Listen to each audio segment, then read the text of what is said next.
Yeah, this event was very nice. I think this has given a lot of knowledge and opportunity to learn many things. Probably this is going to be help in my future endeavors, whatever I am going to take. As far as the PMP training is concerned, it was good because there was a lot of knowledge gaps which I wanted to bridge out.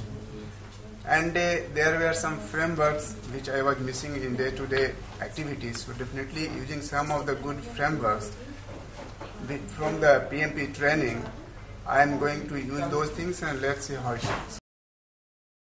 I think the training taken by the Astrobics person, it was really good because he was a very knowledgeable person. And whatever the training, he tried to explain in a better way, which make us to understand all aspects of PMP and which definitely helped me to pass the PMP in very first attempt in just 1 month.